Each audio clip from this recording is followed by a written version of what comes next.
சண்முகம் பரணி சீரியலை பற்றி தான் நம்ம இந்த வீடியோக்குள்ளே நம்ம பார்க்க போகிறோம். நம்ம வீடியோக்குள்ளே போகிறதுக்கு முன்னாடி நம்ம சேனலுக்கு யாரெல்லாம் சப்ஸ்கிரைப் பண்ணலன்னா அவங்களாம் சப்ஸ்கிரைப் பண்ணிக்கிடுங்க. பக்கத்தில் உள்ள பெல் பட்டனை கிளிக் பண்ணிடுங்க. வாங்க வீடியோக்குள்ளே போகலாம்.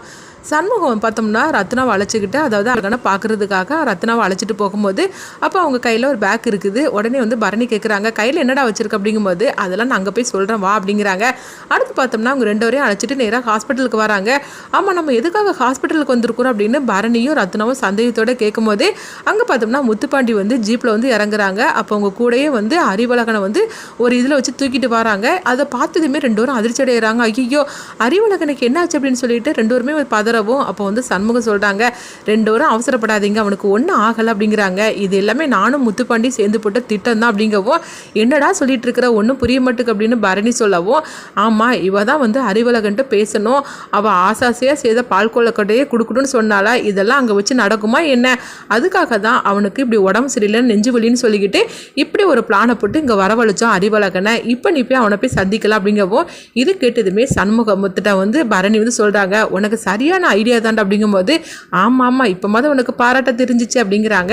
உடனே வந்து அவங்க ரெண்டு பேரும் போகும்போது இப்படியே போனீங்கன்னா உங்களை உள்ளோட மாட்டாங்க அப்படின்னு சொல்லிட்டு ரெண்டு பேருக்கும் பார்த்தோம்னா அதாவது டாக்டரோட கோட்டை வந்து கொடுக்குறாங்க. ரெண்டு பேரும் இது போட்டுக்கிட்டு மாஸ்கையும் போட்டுட்டு போங்க அப்படின்னு சொல்லவும், இதை கேட்டதுமே உடனே ரத்னாவும் பரணியும் அங்கேருந்து கிளம்புறாங்க. அடுத்து பார்த்தோம்னா வந்து அதாவது அறிவழகனுக்கு ட்ரீட்மெண்ட் கொடுக்கணும்னு சொல்லிக்கிட்டு அந்த போலீஸ்கார்ட்ட சொல்லிட்டு அவங்க ரெண்டு பேருமே வார்டுக்குள்ளே போகவும், அங்கே போனதுமே அறிவழகனை தான் காட்டுறாங்க.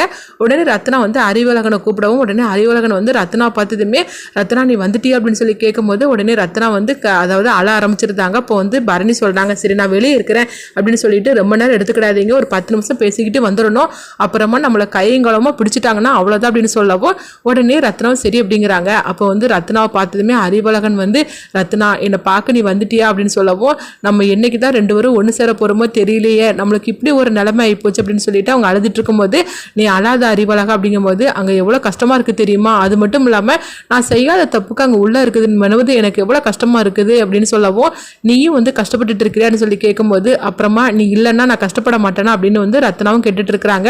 உனக்காக நான் ஆசையாக நான் வந்து பால் கொழுக்கட்டை செஞ்சுருக்கேன் பாரு அப்படின்னு சொல்லவும், உடனே வந்து அவங்களுக்கு ஊட்டி விட்டுட்டு இருக்கிறாங்க. அதே மாதிரி பார்த்தோம்னா ரத்னாவுக்கும் வந்து அறிவழகன் வந்து பால் கொழுக்கட்டையை ஊட்டி விட்டுருக்குறாங்க. இந்த மாதிரி இருக்கும்போது அடுத்தது அங்கே பார்த்தோம்னா வந்து பரணியும் சண்முகத்தையும் தான் காட்டுறாங்க. அப்போ வந்து அவங்க ரெண்டு பேரும் பேசிட்டு இருக்கும்போது அவங்க இப்போ வந்து டாக்டர் வந்து அறிவழகன் செக் பண்ணுறதுக்காக வராங்க.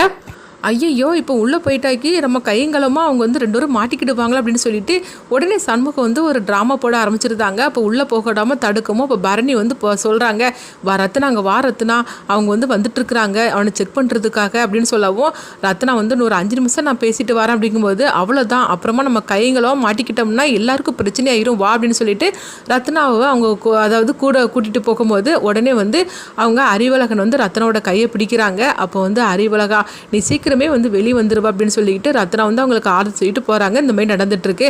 அடுத்து பார்த்தோம்னா வந்து ரத்னா வீட்டுக்கு வந்ததுமே அவங்க வந்து அழ ஆரம்பிச்சிருந்தாங்க. அறிவழகன் அங்கேருந்து எவ்வளோ கஷ்டப்பட்டுட்டு இருக்கிறான் அப்படின்னு சொல்லிட்டு அவங்க அழுதுட்டு இருக்கும்போதே உடனே பரணி வந்து அவங்களுக்கு ஆர்டர் சொல்லிட்டு இருக்கிறாங்க, ரத்னா நீ அழாத, அதான் அவங்க அண்ணன் வந்து சீக்கிரமாகவே வந்து அறிவழகனை வந்து அழைச்சிட்டு வந்துடுவேன்னு சொல்லியிருக்காருல, நீ எதுக்காக அழுதுட்டு இருக்கிற அப்படிங்கவும், அப்போ வந்து சண்முகமாக சொல்கிறாங்க, ஆமாம் அறிவழகன் வந்து நிரபராதின்னு சொல்லி நிரூபித்து நான் வந்து வெளியே அழைச்சிட்டு வரேன்னு உன்னை சொல்லியிருக்கிறோம்ல, அப்புறமா எதுக்காக நீ இந்த மாதிரிக்கு நீ அழுதுட்டு இருக்கிற, இந்த அண்ணன் மேலே நம்பிக்கை இருந்ததுன்னா நீ அழாது அப்படின்னு சொல்லவும், அண்ணா அது எப்படி நான் உன்னை நம்பாமல் இருப்பேன், நான் என்னோட ஒரே நம்பிக்கை நீதானா, எப்படியாவது நீ அழைச்சிட்டு வந்துட்டேன்னு எனக்கு தெரியும், ஆனால் அவர் வந்து கஷ்டப்படும் போது எனக்கு எவ்வளோ வேதனையாக இருக்குது தெரியுமா, அவர் எப்போனா நீ அழைச்சிட்டு வருவேன் அப்படின்னு சொல்லும்போது, கூடிய சீக்கிரமே நான் அறிவழகனை நான் அழைச்சிட்டு வந்துடுவேன், நீ கவலைப்படாதுன்னு சொல்லிட்டு இருக்கிறாங்க.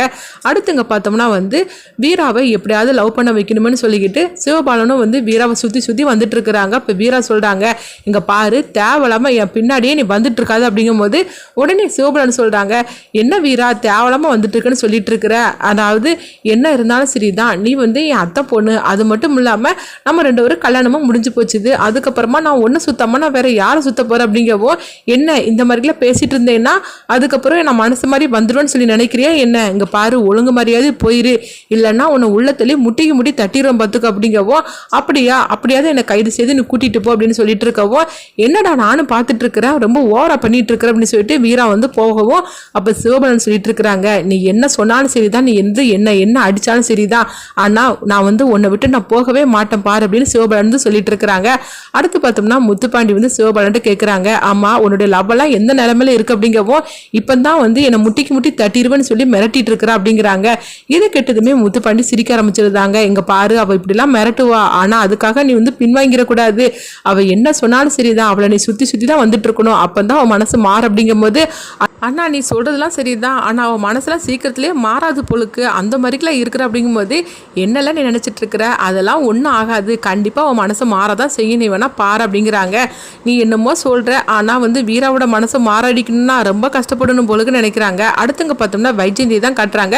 வைஜெயந்தி வந்து குருட்ட வந்து கேட்டுட்டு இருக்கிறாங்க, என்னதான் அங்கே நடக்குது, வெங்கடேஷை கண்டுபிடிச்சிங்களா இல்லையான்னு சொல்லி கேட்கும்போது, மேடம் நாங்களும் வெங்கடேஷை எங்களமோ தேடி பார்த்தாச்சு, ஆனால் எங்கேயுமே கிடைக்கல, அவனுக்கு என்ன ஆச்சு எங்கே இருக்கான்னு ஒன்றுமே தெரியல, ஆனால் அவன் உயிரோட தான் இருக்கிறான் அது மட்டும் தெரியுது அப்படின்னு சொல்லவும், ஆமாம் இதை பேசுகிறதுக்காகவா நீங்கள் வந்திருக்கிற, அவனுக்கு வந்து நம்ம கூடிய சீக்கிரத்தில் நம்ம வந்து அவனை கண்டுபிடிச்சி அவனுடைய கதையை முடிக்கணும்னு சொல்லிட்டு இருக்கிற, நீ என்னென்னா இந்த அளவுக்கு ஸ்லோவாக இருந்துட்டு இருக்கிற அப்படிங்கும்போது, நீங்கள் சொன்னதுக்காக பரணியோட கிளினிக்கில் கூட நான் தேடிட்டு வந்தாச்சு, இதுக்கு மேலே என்ன பண்ணுறதுக்கு எங்கே போவானே எனக்கு தெரியல அப்படிங்கவும், உடனே வந்து வைஜெயந்தி சொல்கிறாங்க, சரி நீ வந்து வெங்கடேஷோட வீட்டில் போய் தேடி பார்த்தே அப்படிங்கும்போது நான் அங்கேயும் போய் தேடி பார்த்தாச்சு அப்படிங்கிறாங்க. அப்போ வைஜெயந்தி சொல்கிறாங்க, நம்ம யூகிக்கவே முடியாத ஒரு இடத்துல தான் வெங்கடேஷ் வந்து பத்திரமா இருக்கிறான், அவனுக்கு சண்முகம் உதவி பண்ணுறான் அப்படின்னு சொல்லப்போ இது கிட்டதுமே வந்து அதிர்ச்சி அடைகிறாங்க. என்ன மேடம் நீங்கள் சொல்கிறீங்க அப்படிங்கும்போது, ஆமாம் நம்ம வந்து அதாவது இந்த இடத்துக்கு போக மாட்டேன்னு சொல்லிக்கிட்டு எந்த இடத்த நினைக்கிறோமோ அந்த இடத்த தான் சண்முகம் தேர்ந்தெடுத்திருப்பான், கண்டிப்பாக வந்து அங்கே தான் வெங்கடேஷை மறைச்சி வச்சிருக்கணும் அப்படிங்கவும், நீங்கள் இப்போ என்ன சொல்ல பாருங்கன்னு எனக்கு ஒன்றுமே புரிய மாட்டுக்கு அப்படின்னு குரு சொல்லிட்டு இருக்கவும்,